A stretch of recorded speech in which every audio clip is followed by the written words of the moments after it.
So Ken, when people think of bike activism, I think many times what comes to mind is a demonstration to try to get a bike lane put in, maybe a speak out and a vigil where someone was hurt or even killed on a bike. And that's really important bike advocacy work.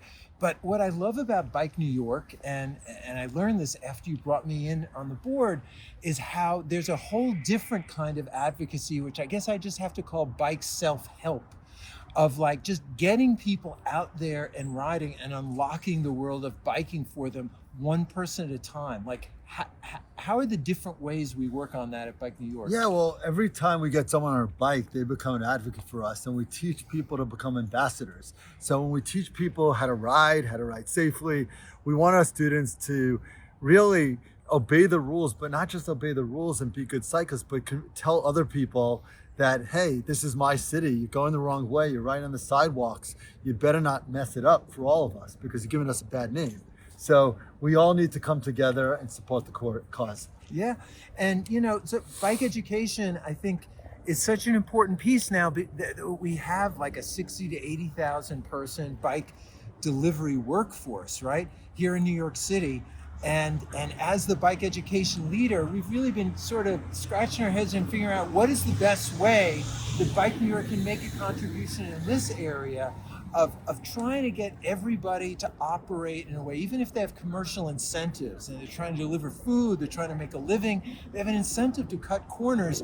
How do you teach people, that we've all got to get along in the streets, right? Well, we're at a point now where so many people don't even know they're not obeying the rules. They think it's normal Right. to ride on sidewalks, go the wrong way, go through red lights. It's not normal, but they think it is. And that's the problem. So we need to change the culture.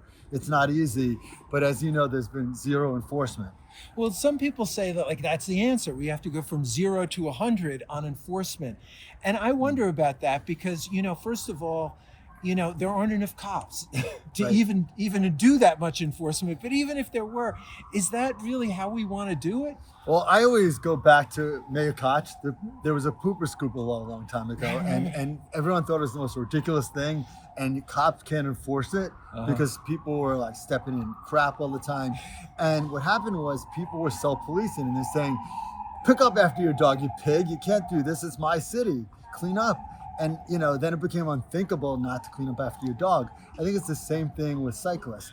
If we vocalize our discomfort, our anger at those riders who aren't obeying the rules, I think people will realize that this is not cool. And I think we just need to do more of that.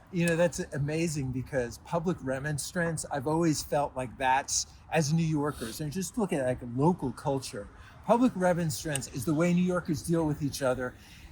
Someone's manspreading on the subway, that's the same thing as bringing in like too big an SUV and taking up too much room on the road or riding counterflow in a bike lane. You're just imposing on someone else's space, and there isn't enough space for you to do it, right? So you got to speak up about it. And New Yorkers are vocal and they say what's on their mind, but they're not so vocal when it comes to telling off people who disobey the cycling rules. And that needs to change.